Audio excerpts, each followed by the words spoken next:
Hello guys, welcome back to our YouTube channel Survival of the Fittest. So how are you? I hope you all are doing well. आज हम लोग discuss करेंगे transcription से related questions.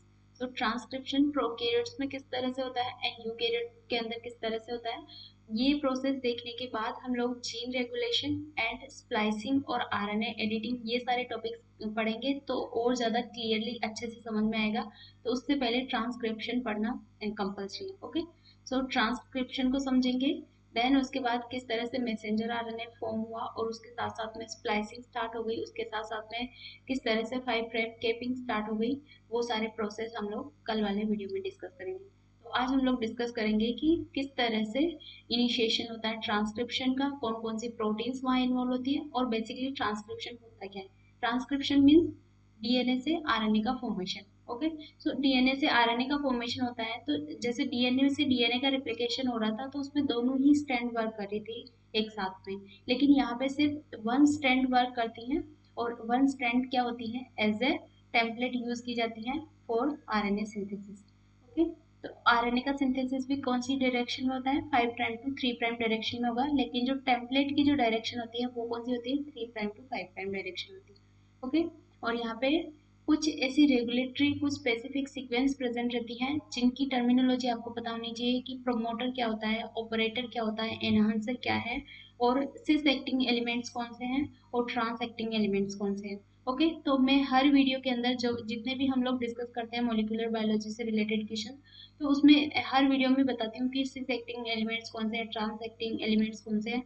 उसके अलावा यहाँ पे कौन सी प्रोटीन्स इन्वॉल्व होगी, सबसे पहले कौन से फैक्टर्स यहाँ बाइंड हो रहे हैं, इनिशिएशन कैसे हो रहा है ट्रांसक्रिप्शन का, देन उसके बाद इलोंगेशन कैसे होगा और उसके बाद क्या होगा इसमें टर्मिनेशन किस तरह से होता है. तो ये सारी चीजें स्पेसिफिकली होती है, स्पेसिफिक प्रोटीन्स इन्वॉल्व होती हैं इसमें. तो ये प्रोटीन्स हम लोग क्वेश्चन के साथ साथ ही डिस्कस करते जाएंगे. ओके, जैसे यहाँ पे यूकैरियोटिक ट्रांसक्रिप्शन में या ट्रांसक्रिप्शन फैक्टर्स देख सकते हो.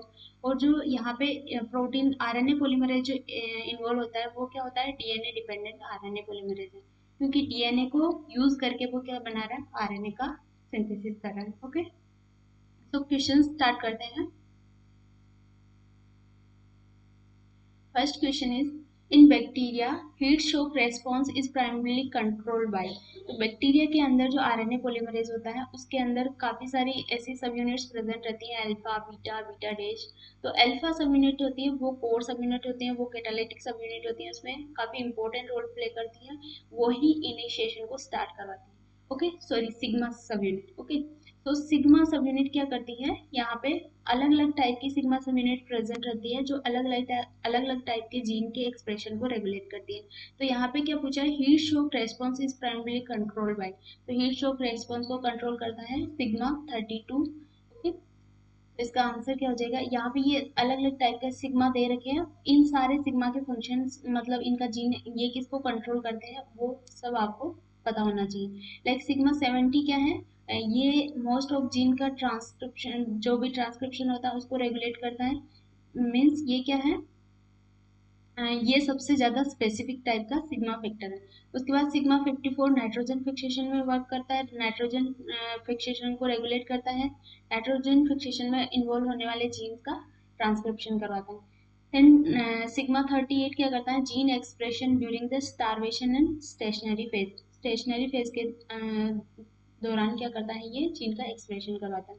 Then sigma 32 heat shock gene expression, इसलिए यहाँ पे आंसर क्या हो जाएगा, सिग्मा 32. देन सिग्मा 28, और इनके जीन्स के नाम भी अलग अलग हैं, तो ये जीन के नेम भी आपको पता होने चाहिए, बिकॉज कभी कभार इस तरह से आर पी ओ एन भी पूछ लेते हैं. तो नाइट्रोजन रेगुलेटेड जीन है इसलिए एन. ओके, और इस तरह से ये एस स्टेशनरी फेज के लिए, हीट शॉक के लिए एच, एफ किसके लिए, फ्लेजिलर और कीमोटेक्सिस जीन के एक्सप्रेशन के लिए. देन ई है response to the extracytoplasmic and extreme heat stress. Okay, and ये क्या है, sigma 19 F E C I regulate the fec gene for iron, ferrous gene for iron dicitrate transport. तो ये सारे जो सिग्मा फैक्टर है उनके फंक्शंस आपको पता होने चाहिए. इसका आंसर क्या हो जाएगा, option number second. Next question है, sigma subunit of E coli RNA polymerase. तो डज नॉट, तो ये क्या है, नहीं करती है.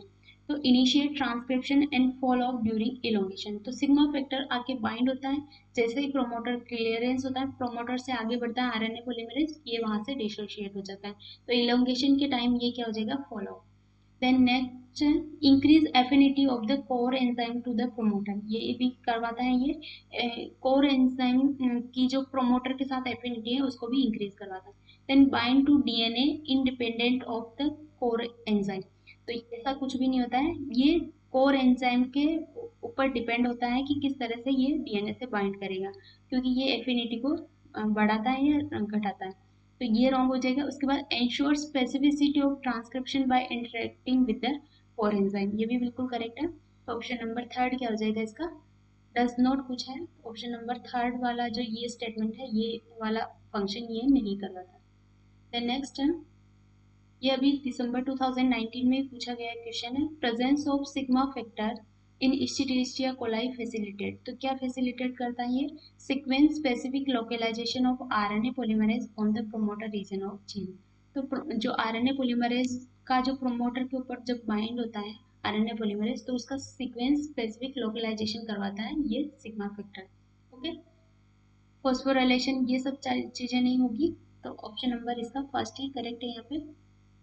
नेक्स्ट क्वेश्चन है, one of the mechanism used by bacteria for adaptation to changed environment is altering transcription of their genes. In this regards, which one of the following response is not found in bacteria? तो ये किसके लिए लिखा हुआ है, adaptation to change environment is altering transcription of their gene। तो वो transcription की अल्ट्रेशन कौन करवाता है, सिग्मा फैक्टर ही करवाता है। तो इसमें क्या चीज नहीं प्रेजेंट होती है बैक्टीरिया के अंदर, a gene with two different promoters for expression in different condition। तो एक जीन टू डिफरेंट कंडीशन में promoters for two different promoters for expression in different condition, different different condition में एक जीन के लिए अलग अलग प्रोमोटर प्रेजेंट हो सकते हैं, ये बिल्कुल करेक्ट है। Use of different sigma factor for transcription of genes, ये भी बिल्कुल क्लियर है। Then expression of alternate alpha beta and beta dash subunit, ऐसा कुछ नहीं होता है, बीटा अल्फा और alpha beta dash subunit का कोई अल्टरनेटिव एक्सप्रेशन नहीं होता है। अल्टरनेटिव एक्सप्रेशन किसका होता है, सिग्मा फैक्टर का होता है, तो ये स्टेटमेंट यहाँ पे रॉन्ग हो जाएगा। Then expression of anti sigma factors, तो यहाँ पे कुछ ना कुछ एंटी सिग्मा फैक्टर्स भी वर्क कर सकते हैं, ऑप्शन नंबर थर्ड क्या हो जाएगा हमारा, रॉन्ग स्टेटमेंट हो जाएगा। The next question is, rho factor is involve in termination of transcription in prokaryotes. तो ये क्वेश्चन किससे रिलेटेड है, रो डिपेंडेंट टर्मिनेशन से रिलेटेड है, जो प्रोकैरियोट्स के अंदर प्रेजेंट होता है। एक होता है रो डिपेंडेंट और एक होता है रो इंडिपेंडेंट। तो रो यहाँ पे एक प्रोटीन होती है जो रट साइट को रिकॉग्नाइज करती है, देन उसके बाद कुछ सीक्वेंस आती हैं जिससे एक हेयर पिन लूप की स्ट्रक्चर फॉर्म होती है, और उसकी वजह से वहाँ पे कट लग के क्या हो जाता है, वो जो न्यूली मैसेंजर आरएनए फॉर्म हुआ है वो वहाँ से डिसोशिएट हो जाता है। तो किस तरह से टर्मिनेशन होता है रो डिपेंडेंट, उसका पूरा मैकेनिज्म दे रखा है। देन उसके बाद क्या दे रखा है, which one of the following is suggested by above observation. तो इसमें अबव ऑब्जर्वेशन दे रखी है, इसका मतलब ये पूरा जो दे रखा है वो हमें रीड करना पड़ेगा। Okay, so genetic manipulation indicates that row dependent termination require the presence of a specific recognition sequence on a newly synthesized RNA upstream of the termination site. The recognition sequence must be on nascent RNA rather than the DNA. Must be वो कहाँ पे present होनी चाहिए, nascent RNA में present होनी चाहिए, as demonstrated by row inability to terminate transcription in the presence of pancreatic RNA. The essential feature of this termination site have not been fully elucidated. Construction of synthetic termination site indicate that it consists of 80 to 100 nucleotides that lack a stable secondary structure and contain multiple regions that are rich in C and poor in G. Okay, तो इसमें ये specific GC sequence present रहती हैं जो क्या करती हैं, hair pin loop का फॉर्मेशन करती है, लेकिन यहाँ पे सी सीक्वेंस रिच है लेकिन पुअर जी सीक्वेंस प्रेजेंट है। तो इसकी वजह से क्या होगा, rho factor attach to nascent RNA at its recognition sequence and then migrate along the RNA in 5' to 3' direction until it encounter the RNA posed at the termination site. ऐसा कुछ नहीं होता है। Then row unwind the RNA DNA duplex forming the transcription bubble thereby releasing the RNA transcription। ऐसा नहीं होता है, जब RNA बिल्कुल आरएनए सिंगली प्रेजेंट होता है तब क्या होता है, रो प्रोटीन वहाँ पे प्रेजेंट होती है। जब आरएनए वहाँ से डिसोशिएट होता जाता है, बाहर निकल गया एग्जिट साइड से, जब डीएनए पॉलीमरेज की एग्जिट साइड से आरएनए नेसेंट मैसेंजर आरएनए बाहर निकल जाता है, तब क्या होता है वहाँ पे रो जो प्रोटीन है वो एक्सपोज होती है। ओके, रो प्रोटीन की जो बाइंडिंग साइट है वो एक्सपोज होती है। सो डीएनए आरएनए का तो डुप्लेक्स यहाँ पे फॉर्म हो गई नहीं। देन नेक्स्ट है rho factor attach to the RNA at its recognition sequence while RNA is in the RNA DNA hybrid condition, hybrid condition में नहीं होगा। Then there may be other factor and hence rho factor does not need to unwind the RNA DNA hybrid to release the transcription. तो ये बिल्कुल correct हो जाएगा, क्योंकि कुछ अदर फैक्टर्स होते हैं जो क्या करते हैं वहाँ पे आरएनए और डीएनए के जो हाइब्रिड फॉर्म होता है उसको अनवाइंड कर देते हैं पहले से ही। देन उसके बाद रो प्रोटीन की साइट एक्सपोज होगी और वो रो प्रोटीन वहाँ पे आके बाइंड होगी। देन उसके बाद हेयरपिन लूप का स्ट्रक फॉर्मेशन होगा। यहाँ पे इस तरह से देख सकते हैं, ये सिंगल सिर्फ आरएनए प्रेजेंट है, यहाँ पे कोई भी डीएनए का हाइब्रिड प्रेजेंट नहीं है। तो ये रो प्रोटीन है, ब्लड साइट को रिकॉग्नाइज करेगी, देन ये हेयर पिन लूप स्ट्रक्चर बनेगी यहाँ पे, और उसके बाद क्या होगा, इसका टर्मिनेशन हो जाएगा यहाँ से। सो ऑप्शन नंबर 4 क्या है यहाँ पे correct answer. The next question is alpha amanitin, ये कौन से हैं, ये अब यूकैरियोटिक ट्रांसक्रिप्शन से रिलेटेड क्वेश्चन है। अभी जितने भी थे वो प्रोकैरियोटिक ट्रांसक्रिप्शन से related question. Okay, so alpha amanitin is a fungal toxin which inhibits eukaryotic RNA polymerases. Alpha amanitin एक फंगल टॉक्सिन है जो इनहिबिट करते हैं आरएनए पॉलीमरेजेस को। The 3 eukaryotic RNA polymerases shows differential sensitivity to this toxin. Which one of the following order higher to lower is correct in respect to sensitivity towards alpha amyloid? Alpha amanitin सबसे ज्यादा inhibit करता है RNA polymerase second को, okay, उसके बाद करता है RNA polymerase third को, और माइन्यूट अमाउंट में आरएनए पॉलीमरेज फर्स्ट को करता है। तो सबसे ज्यादा इसका ऑर्डर क्या हो जाएगा, RNA polymerase second is greater than RNA polymerase third and then RNA polymerase first. Option number second क्या हो जाएगा इसका करेक्ट। ओके, यही क्वेश्चन पूछा है इसमें भी। अल्फा अमाइंटीन इनहिबिट्स को किसको इनहिबिट करेगा, आरएनए पॉलीमरेज सेकंड को। इसमें सबको ही इनहिबिट करता है, लेकिन इसमें क्या दे रखा है, सबसे ज्यादा स्पेसिफिकली ये इनहिबिट करता है आरएनए पॉलीमरेज सेकंड को, इसलिए इसका ऑप्शन यहाँ पे सेकंड है। ठीक, देन और आरएनए अल्फा अमाइंटीन की कॉन्सेंट्रेशन पर डिपेंड करता है कि उसकी कॉन्सेंट्रेशन और ज़्यादा हाई कर देंगे तो उसके बाद वो तीनों ही आरएनए पॉलीमरेजेज को अफेक्ट कर सकता है, अदरवाइज वो सिर्फ आरएनए पॉलीमरेज सेकंड को ही क्या करेगा, इनहिबिट करेगा। नेक्स्ट है in eukaryotes precursors of micro RNA and small interfering RNA are usually synthesized by. तो माइक्रो आरएनए को कौन सिंथेसाइज करवाता है, हमें पता है आरएमटी फर्स्ट सेकंड थर्ड। तो सेकंड वाला जो है वो किसको करवाता है, मैसेंजर आरएनए को करवाता है, माइक्रो काफी सारे माइक्रो आरएनए को भी वो सिंथेसाइज करवाता है। तो ऑप्शन नंबर 4 क्या हो जाएगा यहाँ पे करेक्ट।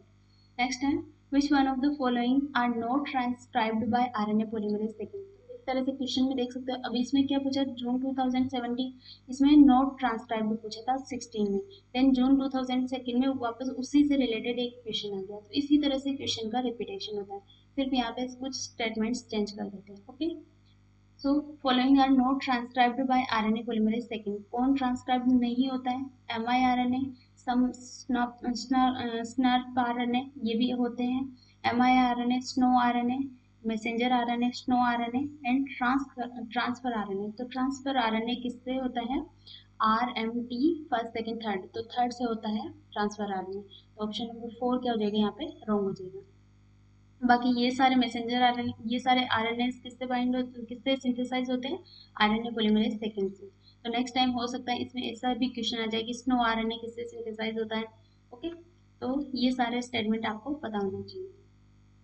नेक्स्ट है which one of the following statement is generally true about RNA polymerase second। RNA polymerase second काफी इंपॉर्टेंट है, ये 2018 से दिसंबर का क्वेश्चन है। ओके, तो इसमें क्या लिखा हुआ है, it is dedicated to transcribed RNA from a single transcription unit, generally a large transcript which is then proceed to yield 3 type of ribosomal RNA। ऐसा नहीं होता है, it transcribed, ऐसा कौन करता है, आरएनए पॉलीमरेज फर्स्ट करता है। Okay, it transcribed variety of small non-coding RNA which are expressed in all cell types। ये भी नहीं होगा, नॉन कोडिंग आरएनए को एक्सप्रेस नहीं करवाता। Then it generally synthesize various type of messenger RNA and small non coding RNA. Small non coding sno RNA है, siRNA, miRNA, उन सबको कौन करवाता है? RNA polymerase second. तो ये थर्ड ऑप्शन बिल्कुल करेक्ट है। It is exclusively involve in synthesis of rRNA and transfer RNA. ऐसा नहीं होगा, rRNA को करवाता है फर्स्ट और ट्रांसफर आरएनए को करवाता है थर्ड। ऑप्शन नंबर थर्ड क्या हो जाएगा इसका करेक्ट। नेक्स्ट क्वेश्चन है, small nuclear RNA used to process and chemically modified RNA are called. तो केमिकली मॉडिफाइड आरएनए जो होते हैं उसको बोला जाता है स्नो आरएनए। ओके, तो इनका सबका सारे जो भी RNA small non coding RNA उनका सबका फंक्शन पता होना चाहिए। स्नफ आरएनए कहाँ पे यूटिलाइज होता है? ये स्लाइसिंग के टाइम यूज करते हैं।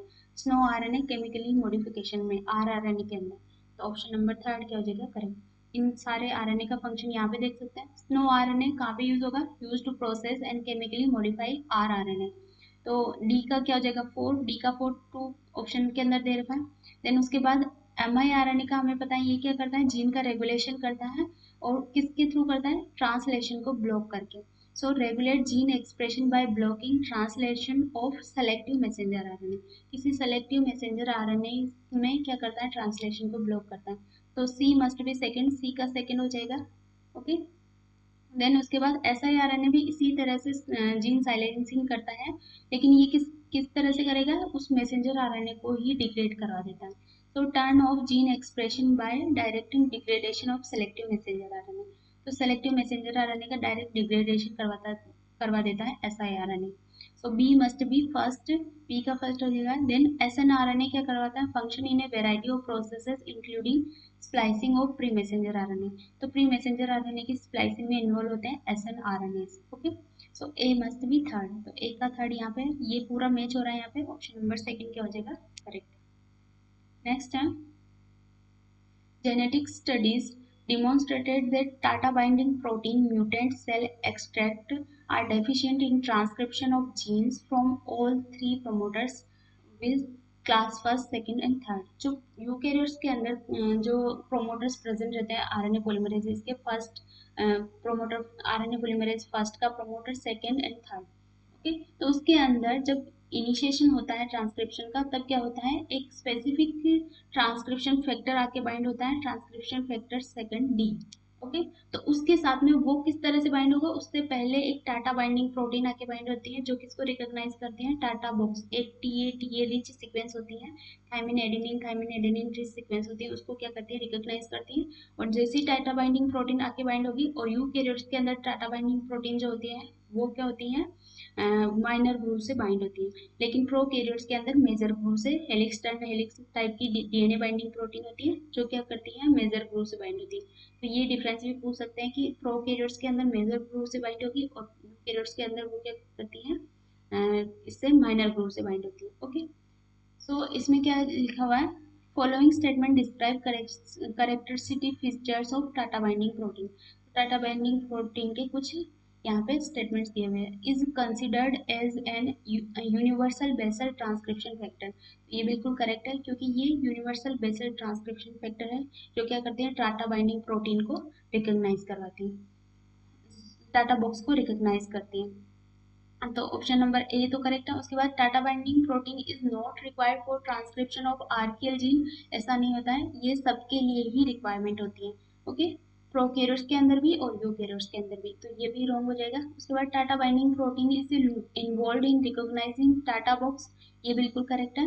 उसके बाद TATA binding protein operate at all promoters regardless of their Tata content के रिगार्डलेस ये नहीं कर सकते। तो ऑप्शन नंबर डी भी क्या हो जाएगा? रॉन्ग। तो इसमें क्या पूछा है? Following combination is not correct. Not correct पूछा है, तो कौन कौन सा नॉट करेक्ट है?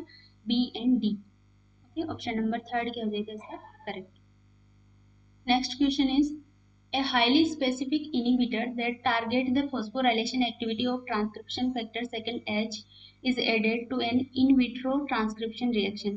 Which one of the following steps is most likely to be affect? तो जो ट्रांसक्रिप्शन फैक्टर्स होते हैं, सबसे पहले आता है ट्रांसक्रिप्शन फैक्टर सेकंड डी। वो क्या करवाता है? वहाँ पे टाटा बाइंडिंग प्रोटीन के थ्रू बाइंड होता है। देन उसके बाद रिक्रूट करता है ट्रांसक्रिप्शन फैक्टर ए को, ए रिक्रूट करता है बी को, एंड उसके बाद आता है एफ, एंड उसके बाद आता है ई एंड एच, ई और एच साथ में आते हैं। तो एच क्या करवाता है, वहाँ पे जो प्रोमोटर है, जैसे ही H transcription factor H bind होगा वो उसके अंदर एक हेलिकेज एक्टिविटी प्रेजेंट रहती है और उसके अंदर काइनेज एक्टिविटी भी प्रेजेंट रहती है। तो वो आरएनए पॉलीमरेज के सी टर्मिनल टेल पे फॉस्फोराइलेशन करेगा, देन उसके बाद ट्रांसक्रिप्शन का इनिशिएशन होता है। तो ट्रांसक्रिप्शन का इनिशिएशन होगा मीन्स वहाँ पे प्रोमोटर क्लियरेंस हो जाता है, प्रोमोटर को छोड़ के आगे बढ़ जाता है आरएनए पॉलीमरेज। तो ट्रांसक्रिप्शन फैक्टर सेकंड का जो मेन फंक्शन होता है वो क्या करवाता है, हेलिकेज एंड काइनेज दोनों एक्टिविटी प्रेजेंट रहती है और प्रोमोटर की क्लियरेंस करवाता है। सो ऑप्शन नंबर इसमें प्रोमोटर क्लियरेंस करवाएगा। अब इसमें कोई इनिबिटर दे दिया यहाँ पे, तो इनिबिटर की प्रेजेंस में क्या होगा, transcription factor second H work नहीं करेगा, तो कौन सी स्टेप यहाँ पे अफेक्ट होगी, प्रोमोटर क्लियरेंस वाली स्टेप यहाँ पे अफेक्ट होगी। ओके, देन नेक्स्ट है, in order to study the transcription factor second H, it was cloned from a large number of human subjects. Surprisingly, the subject having mutation in transcription factor second H also showed defect in their DNA repair system. वही question है same, उसमें language change कर दी है बिल्कुल कि transcription factor second H के अंदर mutation हो गया, तो फिर क्या होगा, given below are explanation. DNA damage is always associated with transcription inhibition. Transcription factor second H has no role in DNA repair, ऐसा नहीं होता है। डीएनए रिपेयर के अंदर कल ही जो अभी लास्ट वाला वीडियो जो हमने डिस्कस किया था जिसके अंदर डीएनए रिपेयर से रिलेटेड क्वेश्चंस डिस्कस किए थे, उसमें बताया था कि जो ट्रांसलेशन कपल रिपेयर सिस्टम जो होता है उसके अंदर क्या होता है, transcription factor second H work करता है यूकैरियोट्स के अंदर। अगर आपने ध्यान नहीं दिया हो उस स्लाइड में तो वापस से उसको रीचेक करना, वापस से उस वीडियो को देखना, उसमें ऐसा क्लियरली मेंशन है कि ट्रांसक्रिप्शन फैक्टर सेकंड एच का जो रोल होता है वो डीएनए रिपेयर के अंदर होता है। ओके, तो सी में क्या दिया हुआ है, in mammalian system transcription factor second H plays an active role in transcription coupled DNA repair process, तो ये बिल्कुल करेक्ट हो जाएगा। Then because of mutation in transcription factor second H, transcription initiation is inhibited and incompletely synthesized messenger RNA remain attached to template DNA leading to DNA damage। तो transcription initiation तो inhibit होगा लेकिन initiation वहाँ पे हुआ ही नहीं है। जैसे ट्रांसक्रिप्शन फैक्टर सेकंड एच अगर म्यूटेटेड रहेगा तो ट्रांसक्रिप्शन उसमें कोई न्यूली मैसेंजर आरएनए तो फॉर्म हो ही नहीं सकता। इनकम्प्लीटली सिंथेसाइज्ड होगा कहाँ से, जब तक transcription factor second H work नहीं करेगा तब तक। ओके, तो ऐसा भी कुछ नहीं होगा। तो ऑप्शन नंबर सी ओनली क्या है यहाँ पे करेक्ट आंसर, क्योंकि करेक्ट पूछा है हमें। Next question is, a non enzymatic viral protein X was found to be inducing a cellular gene promoter activity, although no in vitro DNA binding activity could be identified with X protein. Okay, non enzymatic viral protein है कोई X found to be inducing a cellular gene promoter activity, किसी promoter को induce करवा रही है। Although no in vitro DNA binding activity could be identified with X protein. Okay, इसमें in vivo present है, only in vitro कोई भी DNA binding activity present नहीं है। It was found to be co-recruited on the cellular promoter along with a cellular transcription factor in vivo। तो cellular transcription factor के साथ में इसको रिक्रूट किया गया। Which one of the following statement seems to be the best interpretation of the above finding. तो transcription, ये जो प्रोटीन एक्स है वो ट्रांसक्रिप्शन फैक्टर के साथ में बाइंड हो रही है। इसका मतलब ये क्या है, ट्रांसक्रिप्शन फैक्टर के साथ में कोई ना कोई को एक्टिवेटिंग प्रोटीन है। Okay, so x is a DNA binding protein, DNA के साथ डायरेक्टली बाइंड नहीं करेगी। X is physically interact with the transcription factor, ये हो सकता है। उसके बाद x modifies the chromatin of transcription activation, ऐसा तो कुछ नहीं इससे शो हो रहा है। देन इससे इज ए सेपेरोन, ऐसा नहीं होगा। तो फिजिकली ये ट्रांसक्रिप्शन फैक्टर से इंटरेक्ट है, तभी जाके ये क्या हो रही है, उसके साथ में रिक्रूट हो रही है, को रिक्रूटेड हो रही है। ऑप्शन नंबर सेकंड क्या हो जाएगा करेक्ट। नेक्स्ट क्या है, in mammals CG rich sequence are usually methylated at cytosine. तो GC सीक्वेंस CPG आइलैंड के अंदर हम लोग देखते हैं ची जो रिच सीक्वेंस होते हैं उसमें साइटोसिन क्या होता है, मिथाइलेटेड फॉर्म में होता है, which is a way for making genes for silencing. Gene silencing में साइटोसिन का मिथाइलेशन जो होता है वो इम्पोर्टेंट रोल प्ले करता है। कल हम नेक्स्ट वीडियो में हम लोग डिस्कस करेंगे, जब जीन रेगुलेशन देखेंगे तब देखेंगे कि सीपीजी आइलैंड किस तरह से रोल प्ले करते हैं इसके अंदर, जीन साइलेंसिंग के अंदर। Okay, although the promoter of housekeeping genes are often associated with CPG island, yet they are expressed in mammals। तो कुछ हाउस कीपिंग जीन्स होते हैं जो हमेशा एक्सप्रेस होते रहते हैं, लेकिन उनके प्रमोटर के अंदर भी CPG आइलैंड प्रेजेंट होते हैं, लेकिन फिर भी वो एक्सप्रेस होते रहते हैं। तो इसका क्या रीजन हो सकता है? Which one of the following is best explain it. तो ऐसा क्या रीजन हो सकता है कि वहाँ पे CPG आइलैंड प्रेजेंट है, उसके बावजूद भी वहाँ पे क्या हो रहा है, जिनका एक्सप्रेशन हो रहा है। इट मीन्स साइटोसिन पे वहाँ पे क्या है, मिथाइलेशन नहीं हो रखा है, इस तभी वहाँ पे क्या होगा, जीन का एक्सप्रेशन हो रहा है। So methylation of cytosine does not prevent the binding of RNA polymerase second, ऐसा नहीं होगा। During housekeeping gene expression, the enzyme methyl transferase is temporarily silenced by miRNA। miRNA की तो कहीं बात ही नहीं हो रही। उसके बाद unlike within the coding region of a gene, CG rich sequence present in the promoter of active genes are usually not methylated। ये बिल्कुल करेक्ट स्टेटमेंट है। As soon as the cytosine is methylated in the promoter region, the enzyme of DNA repair pathway remove the methyl group। ऐसा कुछ नहीं होगा। So option number third क्या हो जाएगा इसका करेक्ट आंसर। नेक्स्ट है, scientists usually find difficulty in identifying the exact transcription termination site in eukaryotes because। तो जनरली इसमें जो ट्रांसक्रिप्शन टर्मिनेशन साइट होती है उसको फाइंड करने में डिफिकल्टी होती है यूकेरियोट्स के अंदर। तो इसका क्या रीजन होता है? इसका ये रीजन होता है कि जैसे ही 3' पॉलीएडेनाइलेशन होता है उससे पहले ही वो क्या हो जाता है, ट्रांसक्रिप्शन जो नेसेंट आरएनए बना है वो वहां से डिसोशिएट हो जाता है, तो उसमें पता ही नहीं चलता कि वो कहाँ से टर्मिनेट हुआ एक्चुअल कंडीशन। ओके, तो क्या होगा, immediately following termination of transcription at 3' end is polyadenylated, नहीं, 3' end is generated by cleavage prior to actual termination of transcription, and polyadenylation binding protein present at 3' end transcripts hide the termination site, ऐसा नहीं होगा। 3' end of transcript is complex with 5' end, ऐसा भी नहीं होगा। So 3' end is generated by cleavage prior to actual termination of transcription, जहाँ पे actual termination हो रहा है उससे पहले ही क्लीवेज कर देता है। तो इस वजह से उसकी एक्चुअल जो टर्मिनेशन साइट है वो हम पता नहीं कर सकते। ऑप्शन नंबर सेकंड क्या हो जाएगा इसका। Next question is, regulatory elements for expression of ribosomal RNA genes reside in the. तो ये कहाँ पे प्रेजेंट होता है, transcribed special region, non transcribed special region, 5' flanking region of individual ribosomal genes and internal region within the gene. तो regulatory element कहाँ पे present होते हैं, नॉन ट्रांसक्राइब्ड स्पेशल रीजन के अंदर प्रेजेंट होते हैं जहाँ पे ट्रांसक्रिप्शन नहीं होता। ऑप्शन नंबर सेकंड क्या हो जाएगा इसका करेक्ट। नेक्स्ट है, transfer RNA genes of a gram positive bacteria were sequenced. Transfer RNA genes को सीक्वेंस किया गया, while some of the gene possess sequence corresponding to the CCA and to the transfer RNA। तो transfer RNA के 3' and पे CCA एक specific sequence present रहती है, जो या तो जीन्स उसकी जीन्स के अंदर ही प्रेजेंट रहेगी या फिर उसको एडिशनली बाद में जब एडिटिंग करते हैं ट्रांसफर आरएनए की तब उसको ऐड किया जाता है। ओके, सो ये इंफॉर्मेशन माइंड में रखना। उसके बाद ये क्वेश्चन सॉल्व करते हैं। अदर डिड नॉट, सो इसमें क्या लिखा है, while some of the gene possess sequence corresponding to CCA and to the transfer RNA, others did not। तो कुछ के अंदर ये प्रेजेंट है, कुछ के अंदर नहीं है।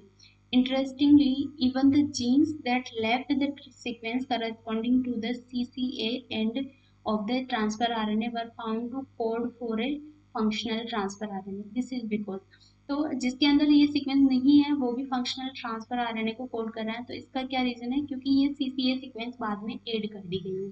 ओके, तो the CCA and in the transfer RNA is not essential for its function. Essential है बिल्कुल, ये नहीं होगा। उसके बाद the genes that do not possess sequence corresponding to the CCA end of the transfer RNA are prepared prior to their transcription। prepare नहीं किया जाएगा। उसके बाद the CCA end is added to the transfer RNA during their maturation, इसके maturation के time क्या होगा, इसको ऐड कर दिया जाएगा। तो ऑप्शन नंबर 3 करेक्ट हो जाएगा। Then the primary transcript of the genes lacking sequence corresponding to the CCA and are subjected to guide RNA mediated editing prior to their maturation। तो guide RNA mediated editing नहीं होती है, ये अलग type की कोई केमिकल एडिटिंग होती है। ओके, तो जब नेक्स्ट वीडियो के अंदर हम लोग देखेंगे कि किस तरह से पोस्ट ट्रांसक्रिप्शनल मॉडिफिकेशंस होते हैं, तो उसके अंदर ये वाली चीज भी नोट करेंगे। ओके, सो ऑप्शन नंबर 3 क्या हो जाएगा इसका करेक्ट आंसर। नेक्स्ट क्वेश्चन है, following statements are made with respect to transcription in eukaryotes, ये भी दिसंबर 2019 का क्वेश्चन है। तो ट्रांसक्रिप्शन से रिलेटेड क्वेश्चंस काफी सारे आते हैं, सिग्मा फैक्टर भी इंपॉर्टेंट है, ये सारे टॉपिक्स इंपॉर्टेंट है एक्चुअली में। Okay, so RNA polymerase third synthesize messenger RNA in the nucleoplasm. उसके बाद क्या है, the target RNA polymerase third synthesize messenger RNA, messenger RNA को नहीं करता है, आरएनए पॉलीमरेज थर्ड किसको करता है, ट्रांसफर आरएनए को सिंथेसाइज करवाता है। तो ए ऑप्शन तो यहाँ पे ही रॉन्ग हो गया। उसके बाद the target promoter for RNA polymerase third is usually represented by A bipartite sequence downstream of the transcription start site, ये बिल्कुल करेक्ट स्टेटमेंट है। ये हमने डीबीटी जेआरएफ के अंदर क्वेश्चन डिस्कस कर रहे थे, उसमें भी देखा था इस टाइप का स्टेटमेंट। उसके बाद the assembly factor transcription factor third A and transcription factor third C assist the binding of the positioning factor transcription factor third B at the precise location, ये भी बिल्कुल करेक्ट है। then transcription factor third B is the last factor that join to initiation complex, last factor कैसे होगा, क्योंकि last factor तो कौन सा होता है, हमें यहाँ पे पता भी नहीं है कि कौन से RNA पॉलीमरेज की बात कर रहे हैं। ओके, उसके बाद ये सबसे लास्ट में जो बाइंड होता है वो होता है transcription factor third E and H, ये नहीं होगा। Then phosphorylated serine residue in the C-terminus domain of RNA polymerase second serve as binding site for messenger RNA processing enzyme, ये बिल्कुल करेक्ट है। सो ऑप्शन नंबर यहाँ पे B correct है, C correct है एंड ई करेक्ट है। Option number second क्या हो जाएगा यहाँ पे करेक्ट कॉम्बिनेशन। नेक्स्ट है, which one of the following statements about messenger RNA export from nucleus is incorrect. तो न्यूक्लियस का जो ये मेघालय और आसाम के अंदर जो एग्जाम हुआ था 27 दिसंबर को, उसमें पूछा गया क्वेश्चन है। तो इसमें क्या हुआ है, मैसेंजर आरएनए फॉर्म हो चुका है और उसको न्यूक्लियस से बाद में एक्सपोर्ट करना है, तो वो उसके लिए कौन सा स्टेटमेंट यहाँ पे रॉन्ग है। तो cellular pre messenger RNA with intron are generally not exported out of nucleus. तो प्री मैसेंजर आरएनए इंट्रॉन के साथ अगर प्रेजेंट है तो उसको वहाँ पे एक्सपोर्ट नहीं किया जाएगा, क्योंकि वहाँ पे काफ़ी सारी स्नर्फ प्रोटीन आके बाइंड हो जाती है, तो इस वजह से वो उसका ट्रांसपोर्ट न्यूक्लियस के अंदर नहीं हो सकता, ये बिल्कुल करेक्ट स्टेटमेंट है। उसके बाद DPP5 is an RNA helicase that release messenger RNA from the transport complex, ये भी बिल्कुल करेक्ट है। उसके बाद ATP hydrolysis is required for messenger RNA transport across the nuclear pore complex. तो न्यूक्लियर पोर कॉम्प्लेक्स पे ये DBP5 प्रोटीन प्रेजेंट होती हैं, जो क्या करती हैं ATP का यूज करके मैसेंजर RNA के साथ में जो एक्सपोर्टिंग प्रोटीन बाइंड है उसको क्या करवाती है, डिसोशिएट करवाती है और मैसेंजर RNA को भी वहाँ पे रिलीज करवाती है, तो ये बिल्कुल करेक्ट स्टेटमेंट है। उसके बाद phenyl glycine protein of the nuclear pore complex are not involve in messenger RNA export, यहाँ पे नॉट इन्वॉल्व नहीं होगा, ये सारी फिनाइल ग्लाइसिन प्रोटीन यहाँ पे इन्वॉल्व होती है। ओके, तो ये चारों ही स्टेटमेंट काफी इंपॉर्टेंट है, इनको नोट कर लेना, इनको बिल्कुल अच्छे से रिवाइज कर लेना, याद कर लेना, क्योंकि हो सकता है नेक्स्ट अभी एग्जाम में इससे ही रिलेटेड कोई ना कोई क्वेश्चन पूछ लिया जाए। तो इसमें ऑप्शन नंबर 4 करेक्ट है। तो ये सारे क्वेश्चन थे ट्रांसक्रिप्शन से रिलेटेड। नेक्स्ट वीडियो में हम लोग डिस्कस करेंगे कि किस तरह से पोस्ट ट्रांसक्रिप्शनल जीन का पोस्ट ट्रांसक्रिप्शनली मॉडिफिकेशन होता है और उसके बाद जीन का किस तरह से रेगुलेशन होता है, वो सब चीज़ें देखेंगे। तो I hope you like this video, thank you so much for watching. अगर आपको वीडियो पसंद आता है तो लाइक ज़रूर करें, शेयर करें अपने फ्रेंड्स के साथ, जो भी एग्ज़ाम की प्रिपरेशन करें उन सबके साथ शेयर करें। ओके।